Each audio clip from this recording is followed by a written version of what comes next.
Hello friends, मैं राकेश स्वागत करता हूं आपके अपने इंग्लिश यूट्यूब चैनल मस्त इंग्लिश क्लासेस पर।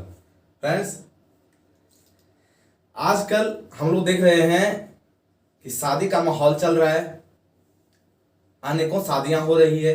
तो मैंने सोचा क्यों ना आपके लिए एक ऐसी वोकैब का लिस्ट तैयार किया जाए जो मैरिज मतलब क्या, जो शादी से संबंधित हो।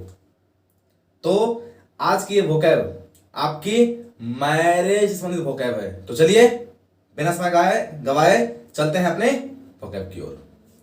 पहली बात, यदि शादी की बातें होती है तो सबसे पहले पहली वर्ड आती है शादी। तो ये कॉमन वर्ड है, सबों को पता है, शादी को मैरिज कहा जाता है। मतलब जब शादी की बातें होती है वो क्या होती है, मैरिज। अब शादी के बाद हमारी अगली वर्ड आती है समारोह। समारोह को इंग्लिश में आप सिरोमनी कहते हैं। समारोह को आप सिरोमनी कहेंगे। इसके बाद जब शादी की बातें होती है तो सबसे पहले क्या होती है कि नहीं भाई, पसंद किया जाए लड़के वाले लड़की वाले, इस टाइप से।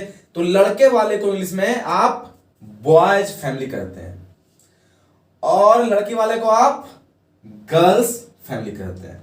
तो यदि बातें हो लड़के वाले को तो आप बॉयज फैमिली कहेंगे। क्यों? क्योंकि लड़के वाले लड़के के परिवार वाले होते हैं, उसे क्या कहेंगे आप, बॉयज फैमिली कहेंगे। लड़की वाले लड़की के परिवार वाले होते हैं, उसे आप क्या कहेंगे, गर्ल्स फैमिली कहेंगे। आपके पास अब अगली वर्ड आती है दहेज। क्योंकि आपको पता है एक बात और, दहेज लेना और देना दोनों गलत है।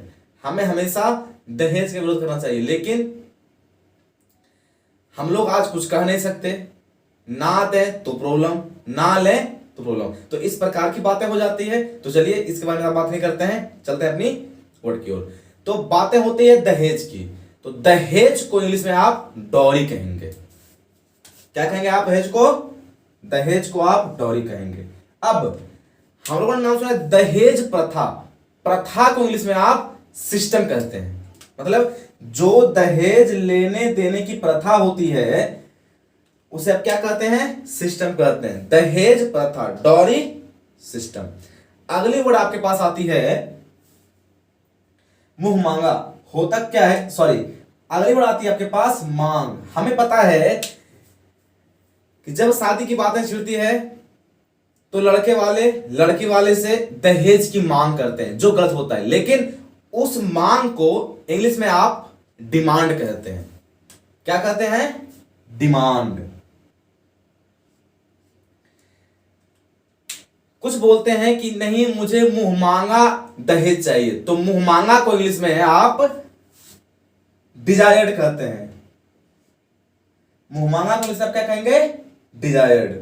अब जब शादी फिक्स हो जाती है तो वो लड़का और वो लड़की एक दूसरे से अलग प्रकार की, दोनों के बीच हस्बैंड वाइफ से पहले की एक संबंध होती है, जिसे आप क्या कहेंगे, जिसे आप हिंदी में मंगेतर कहते हैं। तो मंगेतर का प्रयोग होता है मेल और फीमेल दोनों के लिए।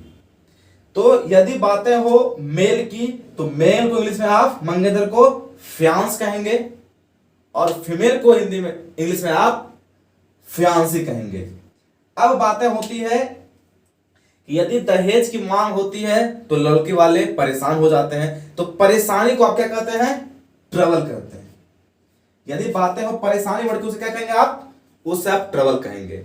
इसके बाद जब शादी फिक्स हो जाती है तो अब शादी होने तक की बातें होती है। तो उसमें पहली बातें होती है बारात की। तो बारात को इंग्लिश में आप प्रोसेशन कहेंगे। जब सारे लोग जाते हैं शादी करने के लिए गर्ल्स हाउस, तो जो बारात होते हैं उसे क्या कहते हैं, प्रोसेशन। अब जो बाराती बन के जाते हैं अनेक प्रकार के लोग, उसे क्या कहेंगे आप, प्रोसेशनर कहेंगे। तो जैसे बाराती वहां पहुंचते हैं तो इसके बीच होती है एक मनोरंजन, जिसे आप इंटरटेनमेंट कहते हैं। याद रखिएगा, उसे आप क्या कहेंगे, इंटरटेनमेंट। तो इंटरटेनमेंट के बाद बातें होती है खाने पीने की, तो खाने पीने में एक वर्ड आती है दावत। दावत को इंग्लिश में आप फिस्ट कहेंगे। FIST नहीं, वो घूसा होता है जो आप मारते हैं किसी को, यह है FEST, फिस्ट मतलब दावत। इसके बाद बातें होती है उसमें एक नई वर्ड भोज की भी। भोज को आप मैरिज पार्टी कर सकते हैं, क्योंकि जो भोज खिलाई जाती है उसे आप मैरिज पार्टी कहेंगे, जो खरीदे मैरिज में। इसके बाद शादी होने की बातें होती है, तो शादी में अनेक प्रकार की रस्म होती है, नियम जिसे कहते हैं शादी होने का, तो रस्म को इंग्लिश में आप कस्टम कहेंगे। जब रस्म होती है तो उसमें एक रस्म होती है 7 फेरे की, जिसे लेने के बाद वो लड़का वो लड़की हस्बैंड और वाइफ बन जाते हैं, जो कसम लेते हैं 7 जन्म साथ निभाने की, तो उससे 7 फेरे को आप वेडिंग वॉव्स कहेंगे, वेडिंग वॉव्स। अब बातें होती है ससुराल की। गर्ल्स के लिए बॉयज का हाउस ससुराल होता है, और बॉयज के लिए गर्ल्स का हाउस ससुराल होता है, तो ससुराल के लिए आप लॉज हाउस कहेंगे। इसके बाद बातें होती है मायके की, जो केवल गर्ल्स के लिए होती है, उसे आप क्या कहेंगे, पैटर्नल हाउस। अब इसके बाद अंतिम में होती है विदाई।